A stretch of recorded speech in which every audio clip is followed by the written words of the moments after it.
William Gargan stars as Barrie Craig, confidential investigator.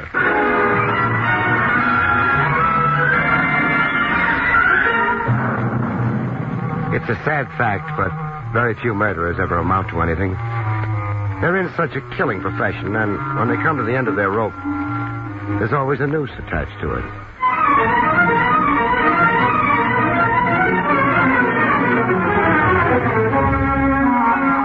The National Broadcasting Company presents William Gargan in another transcribed drama of mystery and adventure with America's #1 detective, Barrie Craig, confidential investigator.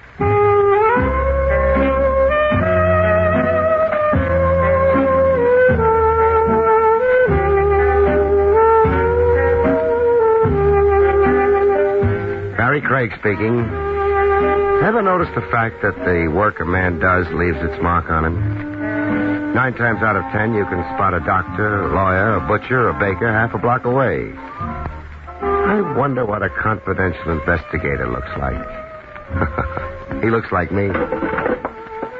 I figured the above philosophy represented a good day's work. The shadows were creeping along Madison Avenue, and I got out of the office.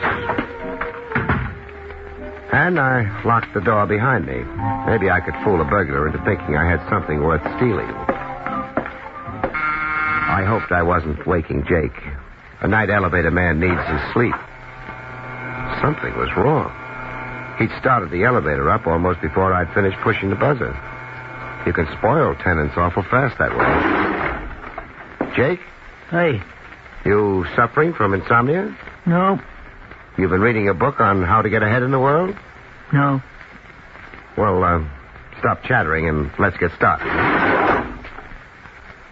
You got the door shut fine. Now we're supposed to go down. Oh, glad you reminded me. They didn't have any elevators down on your farm in Vermont. No. It figures. No office buildings, neither. That figures, too. No shiny cars, no blondes. What did you do during the long winter evenings? Decided to leave the farm, Mr. Craig. Well, right about now is when you open the elevator door. Ain't sure I should. Why? Tain't the farm. Meaning, we've got elevators, office buildings, shiny cars, and a blonde? Yep. I'm not afraid of blondes. Back in Vermont, 'twas her pop usually carried the gun. But here? She's carrying it. Must be a strain on her. Open up, Jake. Yep. Where'd you hide her? The shiny car. Outside? That's the one. Oh, I like 'em that shape. Long, rounded, smooth. You mean the car? Oh, sure. As far as the blonde goes, there's not a wrinkle or a gun on her. A bag. Oh. I see it when she powdered her nose. Well, maybe it's a trick cigarette case. No. She could be waiting for somebody else. Nobody else in the building. Then I'd better not keep her waiting. After all, you can only die once. Once is enough. Don't remind me. Besides, blondes rarely have any reason to shoot me. Boasting? Just being wistful. Good night, Jake. Night, Mr. Craig. Well, been waiting long? Not very. Beautiful night. Isn't it? The name's Craig. I know. Well, Jake could be wrong. Who's Jake? The night man. He wasn't wrong. Then I get in? Please. Okay. Well, the name's still Craig. I'm Mona Walsh. Mrs. Walsh? Mrs. Walsh. How's Mr. Walsh? That's why I was waiting for you. We're going to see him? I hope not.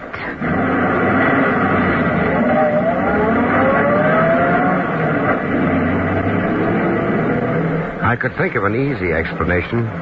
Mona Walsh had seen me, had been carried away by my rugged physique and my mildly scrambled features, and was now carrying me off to a tryst among the pines, or maybe the maples. It was too easy an explanation, and it didn't include the gun. We're going someplace or just cruising? I'm trying to find words, the best way to tell you. I've been a confidential investigator for quite a while. You don't have to find the best way. My husband isn't Mr. Walsh. He's Ted Walsh. Well, what difference is that? Wait a minute. Ted Walsh? That's right. The Ted Walsh. If I remember my newspaper headlines correctly, he's killed a few men here and there. Yes. His last little effort was robbing a bank someplace in Massachusetts. And killing a guard. Nice guy. I didn't know what he was when I married him. You probably won't believe that. If you turn out to be a client of mine, I'll have to believe it. Well, it's true. I didn't know until just recently. When I found out, I left him, came here to New York. Fair enough. You're in the clear. What's bothering you? Ted's in New York, too. New York's a big place. Ted's terribly in love with me. He came here for only one reason. You could keep your door locked. Oh, please don't joke. I wasn't joking. Keep your door locked and your telephone handy. The police would be glad to remove him from your doorstep. Ted would spot them. Then he'd know I told the police about him. He'd get away from them. He's done it before. He'd kill me. Possible.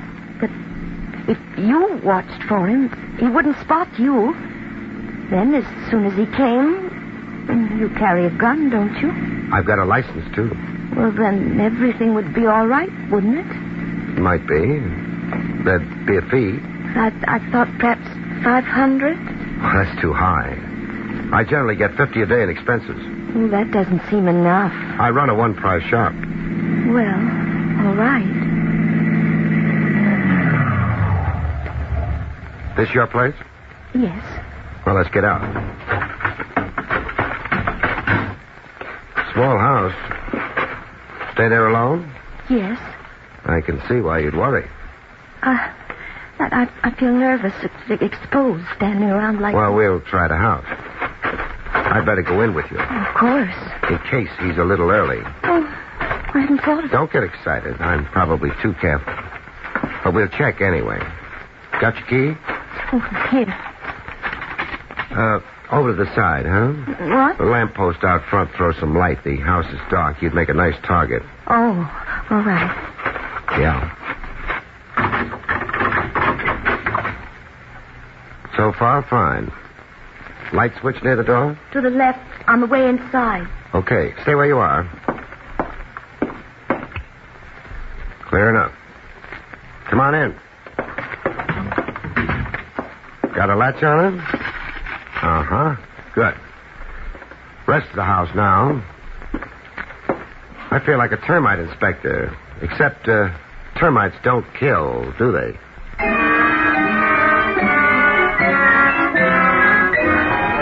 Mr. Walsh was not at home. Mrs. Walsh felt good about it. I didn't have time to get philosophical about marriage. I checked the back of the house for good measure. A high fence took care of the garden and the back door. There was only the front door to worry about. You're alone in the house, Mrs. Walsh. Yes. When I shut this door behind me, you lock it. Of course. Then if your husband comes calling... I'll be safe. You won't have to use that gun you're carrying around anyway. You'll be out front someplace? Yeah. The nearest convenient doorway. I'll find one. It's one of the things you'll learn fast in my business. How to find convenient doorways.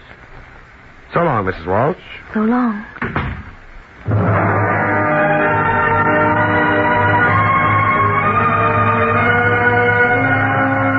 There was a small night light over the door. That was nice. It would light up Mr. Walsh neatly if he visited. I had my choice of 2 or 3 doorways from which I could watch the Walsh house and be close enough to have a clean shot at Ted Walsh. I passed them all up.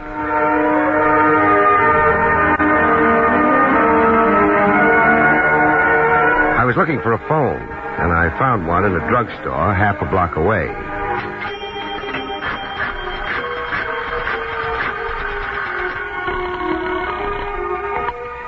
Lieutenant Rogers, homicide. Barrie Craig here. Aloof tonight, eh? Watch those college words. People will think you're educated. I am. Tonight, you're not ashamed of being a college graduate, Lieutenant? I'm all alone in the office. Nobody will ever find out. I'll tell them, Trav.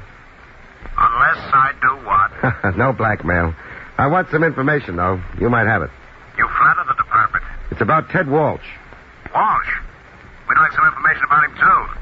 For example, where to get in touch with him. I haven't got it. Trav, on that bank job he pulled in Massachusetts, was it a solo flight? A bank job's never solo. especially one involving $60,000. But Walsh was definitely in on it. So definitely he killed a guard. Thanks, Trav. Hey, wait a minute. My curiosity's aroused. Try a cold shower. Good night, Trav.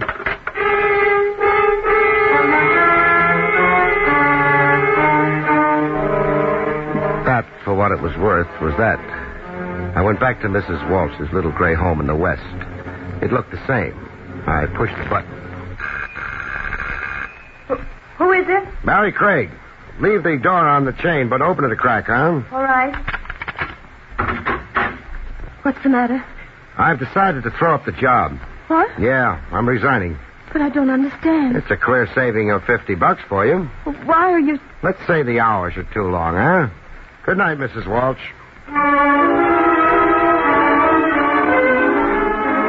She was saying something as I went down the walk and away from the house. I didn't bother listening. I had to drop her. You see, I always believe a client, and Mona Walsh, however beautiful, was a liar. But however much of a liar she was, Mona Walsh was beautiful. So I hung around in one of those convenient doorways. With me apparently off the job, she'd need somebody else to keep Ted Walsh away from her. There wasn't much time left either. She wouldn't take a chance trying to find another gullible private detective. I was interested in who she would find.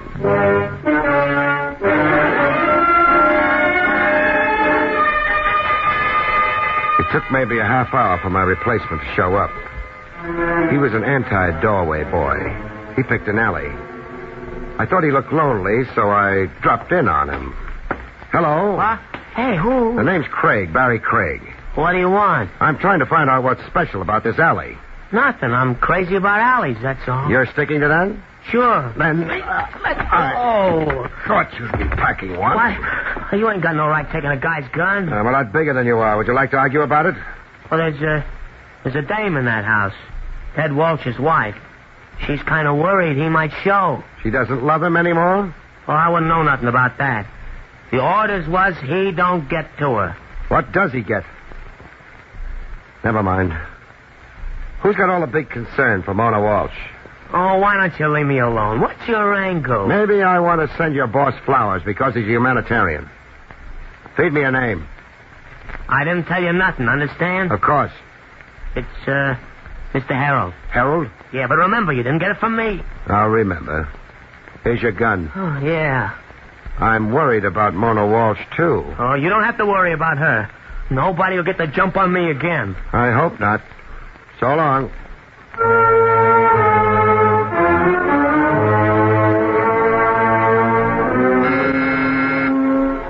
We start with the kid stuff. Snatch and run. Knock over a couple of small stores. Move up into the hot cars and cold decks. Go on to delivering boats a few seasons. Take over a few wheels. Buy a few debts, and you wind up being Mr. Harold. But by then you wear tailored suits and handmade shoes. Now, what's the idea this hour? Their name's Craig. Oh, Craig. I've seen the face around. Wait a minute now. You a private eye? Call it confidential investigator. Makes it seem more dignified. Yeah, well, call it what you want, but get out of here. Not until I see Harold. Let's make it Mr. Harold, huh? And he ain't seeing you. You ain't the type that appeals to him. He's seeing me. You pushing your luck or something? When I say you don't see Mr. Harold, you don't see him. So far, it's only your word. It's more than a word. Everybody's got one. Yours licensed? What do you care? Keep pushing and you're a trespasser. Okay. Yeah, Mr. Harold. What's the trouble? Yeah, I'm having words with a private eye who wants in. Oh, indeed. Let him in, Bogan. I haven't seen one in years. Okay. Who knows? He may want to have his license renewed. Not exactly. The name's Craig. Bogan, put that gun away and leave us, Okay, Mr. Harold. Bogan is so impulsive. A little crude, too, or haven't you noticed? He doesn't polish easily. It's getting late. What's half of $60,000, Harold? $30,000. That kind of money worth a death? I haven't seen the latest quotations. Ted Walsh knocked over a bank a couple of weeks ago, killed a guard, and collected $60,000. An enterprising young man. He had a little help. The way I figure, it was $30,000 for Ted, $30,000 for the help. Seems equitable enough, wouldn't you say? Yeah, but Harold, how do you share the debt? Harold needed a little time. I let him have it. The room was nice. Good furniture, oak paneling on the walls. Small Renoir hung just where the light would hit it in the mornings. A girl brushing her hair before a mirror. She looked like someone I'd seen, and for a minute I couldn't remember where. She looked like the girl who'd married Ted Walsh. You must have some interest in the rather sordid subject of Ted Walsh and his peccadillos. Why? Mona Walsh. She tried to hire me. She's a lovely girl. You wouldn't hire? She lied to me. Sad. She wanted me to protect her against her husband. She'd heard he was here in New York. She didn't tell me who told her. Why? I really couldn't say. She wanted me to stake out in front of her house. So when Walsh got there, I'd take him. But, Harold, how would Ted Walsh have found her house? She wouldn't have told him, not if she was really afraid of him. Isn't all this Mona Walsh's problem? No, Ted Walsh alive gets half of the $60,000. Ted Walsh dead gets a mouthful of dust in Potter's Field. How picturesque. The problem is how to kill Ted Walsh without annoying the police. The answer is hire a private detective, let Ted Walsh know where his lovely wife is, and he heads for her. The private detective kills him. All nice and legal. I suppose it would be. Harold, you picked me to kill Ted Walsh for you. You're ruining my tie. Sorry, I have trouble with my temper sometimes. I don't like being a hired gun, Harold. You turned the job down, didn't you? What more do you want? I don't know. Maybe I'm worried because a liar is so lovely.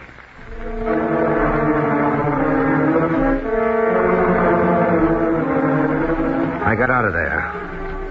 I could have gone to lots of other places after that, but I didn't. I went back to my office and sat. I didn't have any doubts. Harold had set up Mona Walsh as a decoy. When I cried quits, one of his men moved in to protect her. Harold wanted Ted Walsh dead so he could hold on to all of the $60,000. And maybe Mona Walsh, too. It was an idea I didn't enjoy. I stopped having it.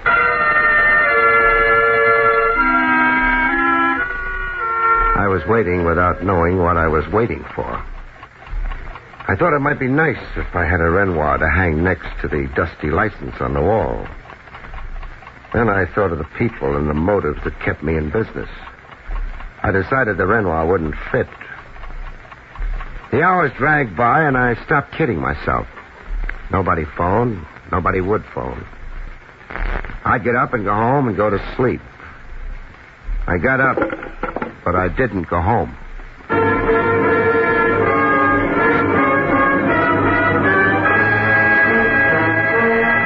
The street in front of Mona Walsh's house was empty and cold. The lights in Mona Walsh's house were out. And the boy in the alley wasn't there anymore. I was wrong. I hadn't gone deep enough. The alley closed in on me, and then I found him. He was propped up against the wall, his legs straight out before him, his head slumped down over his chest. He might have been brooding about the blood that had poured out of that chest if he hadn't been so completely dead.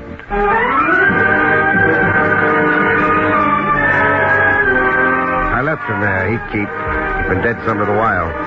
Somebody had shot him. It got past him into Mona Walsh's house. The lock on Mona Walsh's front door was in fine shape, except that the door wasn't locked.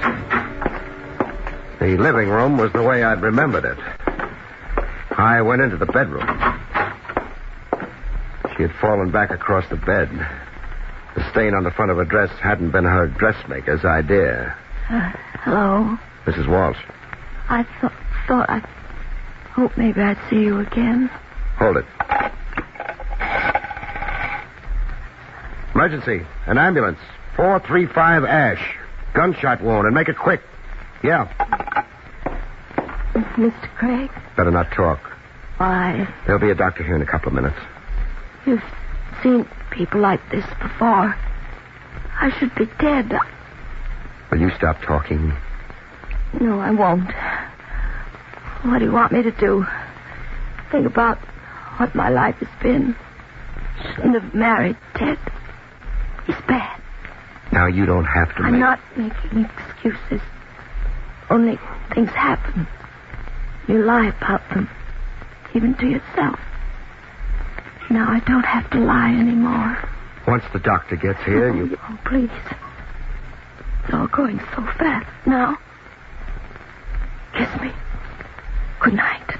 When I was a little girl, my father always... Please. Sure. Thanks.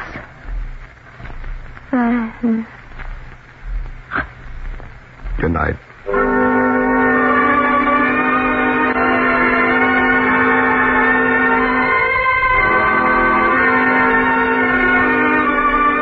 The doctor was a little late. The police arrived and made noises and were very busy. Mona Walsh didn't pay attention to any of them. Barrie? Yes, Lieutenant. We haven't been able to get a thing. A couple of the neighbors heard the shots but thought they were a car backfiring. That happens.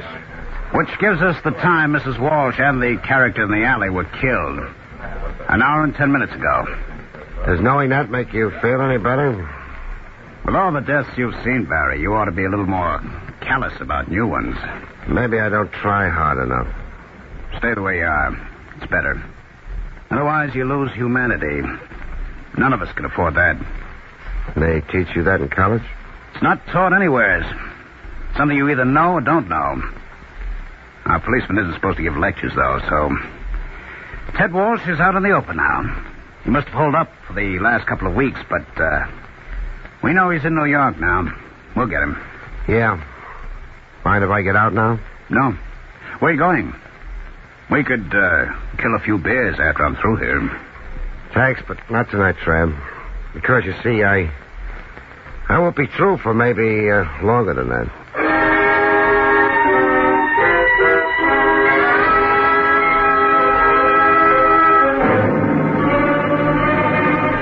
I wasn't holding out on Trav. I had to be sure. There was only one place I could think of that might help. If I were Ted Walsh, I'd go visit Harold. I wasn't Ted Walsh, but I went to visit him anyway. I always enjoyed driving. It was a nice night for it. The only thing wrong was a red stain on a girl's dress. There was a car parked outside Harold's house. It started pulling away as I came up. I didn't try to figure out anything subtle. I just cut my wheel right into it. Both cars stopped quick. I was out of mine before Bogan could quite make it. But he made it out of his car. Hello, Bogan. Why don't you watch where you're driving? Yeah, me. Oh, you don't want the gun, but I do. Why, you bitch. You'll wake the neighbors. Thanks for the gun. Yeah. Hey, warm, and it's been fired. Within very recent history. Now, listen. Let's see if there's anything else in your car, huh? No. Nothing that moves. Bogan? Yeah.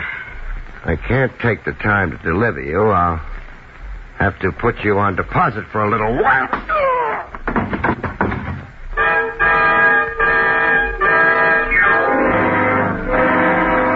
He'd keep. I thought Mr. Harrell might still be at home. Worrying about his car, maybe. Logan, what? Oh, Craig. We'll go inside. Now, look here. I've got Bogan's gun. All right. What do you want? Your car's in a bad way. That crash? Yeah, I'm a careless driver. Was Bogan hurt? He'll live. I'm going to call for a doctor for him. No. Now, look here. This is perfectly... You're nervous. I haven't anything further to say to you, Craig. One man's opinion. Yours. I don't share it. You must have looked into the car. I did. Well, that can be explained easily. Explain it easily. You saw Ted Walsh's body in the back of the car. He was a killer.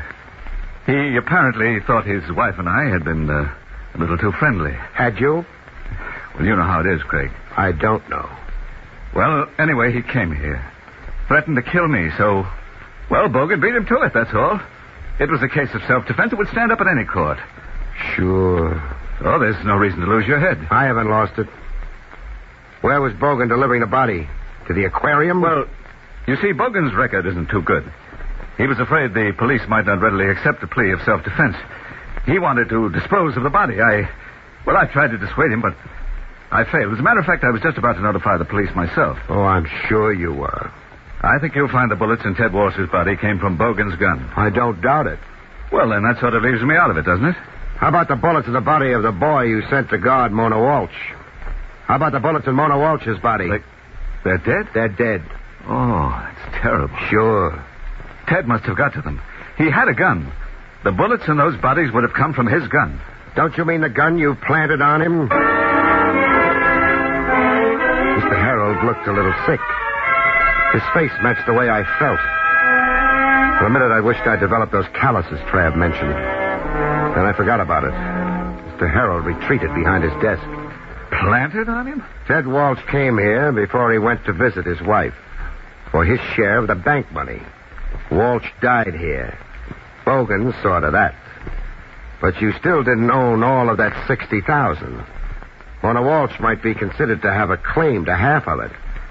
So you decided to wipe out that claim. You're dreaming. You headed for a house. You had to take care of the boy in the alley. Walsh would have had to in order to get to Mona. You took care of him. Then you went into the house and ended the partnership between you and Mona Walsh. No. Yeah.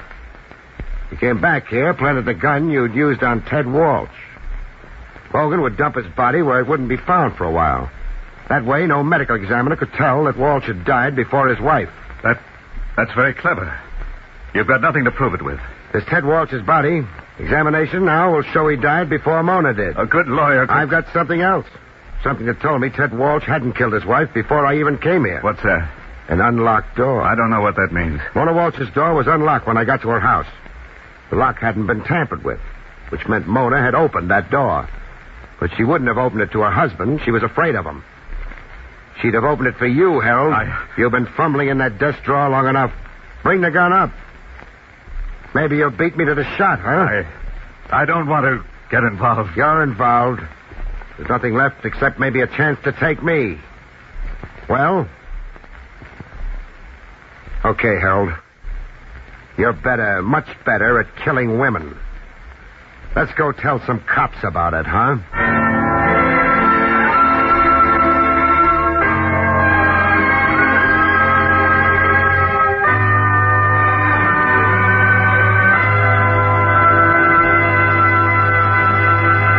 You've been listening to William Gargan in another exciting transcribed mystery drama from the Adventures of Barrie Craig, confidential investigator.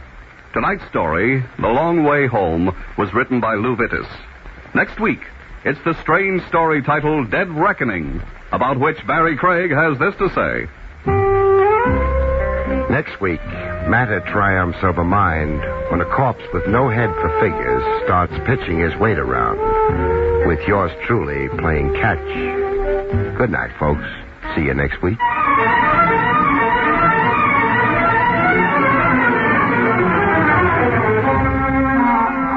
Featured in the role of Mona was Barbara Weeks. Barrie Craig, starring William Gargan, was under the direction of Hyman Brown. This is Don Pardo speaking.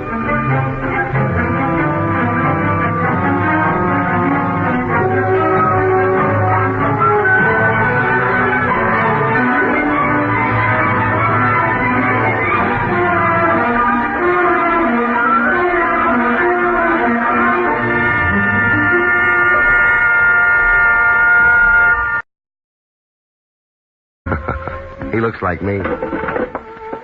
I figured the above philosophy represented a good day's work. The shadows were creeping along Madison Avenue.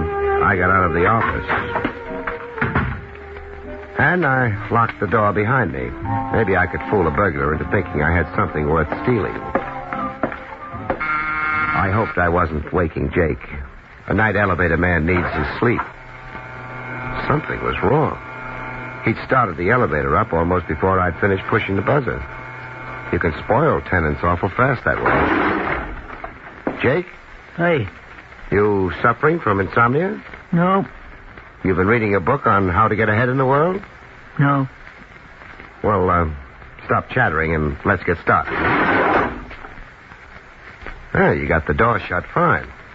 Now we're supposed to go down. Oh, Glad you reminded me. They didn't have any elevators down on your farm in Vermont. No. It figures. No office buildings, neither. That figures, too. No shiny cars, no blondes.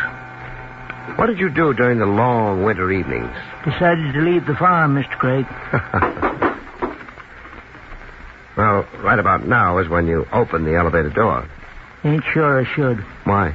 Tain't the farm. Meaning, we've got elevators, office buildings, shiny cars, and a blonde? Yep. I'm not afraid of blondes. Back in Vermont, 'twas her pop usually carried the gun. But here? She's carrying it. Must be a strain on her. Open up, Jake. Yep. Where'd you hide her? The shiny car. Outside? That's the one. Oh, I like 'em that shape. Long, rounded, smooth. You mean the car? Oh, sure.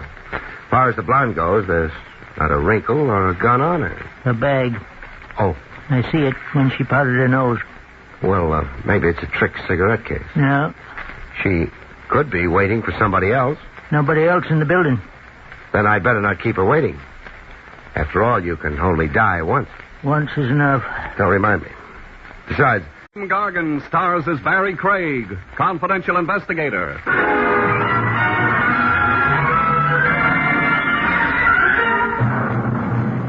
It's a sad fact, but very few murderers ever amount to anything. They're in such a killing profession, and when they come to the end of their rope, there's always a noose attached to it.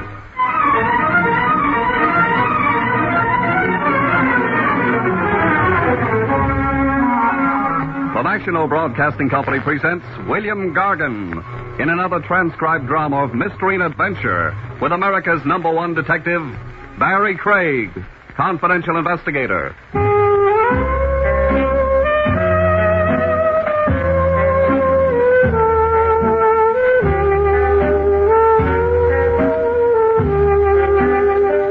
Barrie Craig speaking. Ever noticed the fact that the work a man does leaves its mark on him? 9 times out of 10, you can spot a doctor, a lawyer, a butcher, a baker half a block away. I wonder what a confidential investigator looks like. Blondes rarely have any reason to shoot me. Boasting? Just being wistful. Good night, Jake. Night, Mr. Craig. Well, been waiting long? Not very. Beautiful night. Isn't it? The name's Craig. I know. Well, Jake could be wrong. Who's Jake? The night man. He wasn't wrong. Then I get in? Please. Okay. Well, the name's still Craig. I'm Mona Walsh. Mrs. Walsh? Mrs. Walsh. How's Mr. Walsh? That's why I was waiting for you. We're going to see him? I hope not.